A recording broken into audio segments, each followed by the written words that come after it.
Okay, so I thought it would be important for me to do a couple of examples before we move on to the next colligative properties. So here's the first example I want to work out here. In fact, I have worked it out already. I just want to go through the process so you understand how to tackle a problem of this type. So the question says, if I add 45 grams of glucose, and it gives you the formula for glucose, to 500 grams of water, what is the vapor pressure of the solution?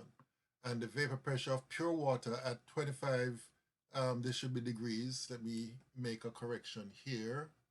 Um, anyway, that should be 25 degrees Celsius at 3.17 kilopascals. All right, so the first thing I would do here, and let me just go into this mode right here.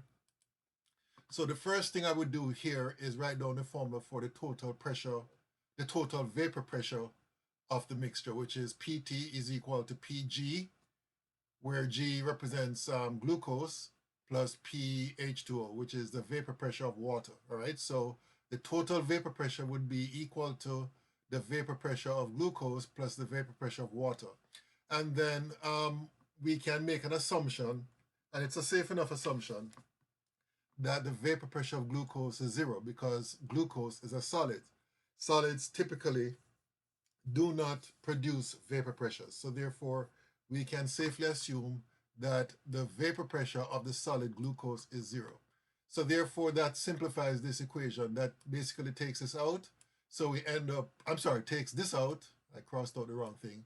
This should still be left behind. So therefore, PT would be equal to the vapor pressure of water, which according to Rayleigh law will be equal to the mole fraction of water times the vapor pressure of pure water. All right. We should also note that we can calculate the mole fraction of water, right, using this formula, the number of moles of water divided by the total number of moles, which means, of course, we have to find the number of moles of each of these terms, right? So the moles of water can be calculated this way. We take the 500 grams and then we divide it by the 18.02 grams per mole, and that gives us 27.7 moles. And we do the same thing for the glucose. The number of moles of glucose is equal to 45 grams divided by the molar mass, which is 180.16 grams. And that gives you 0.25 moles of glucose. Let me go back to my pointer here. Okay, so to get the total number of moles, we simply add these two and we get 28.0 moles.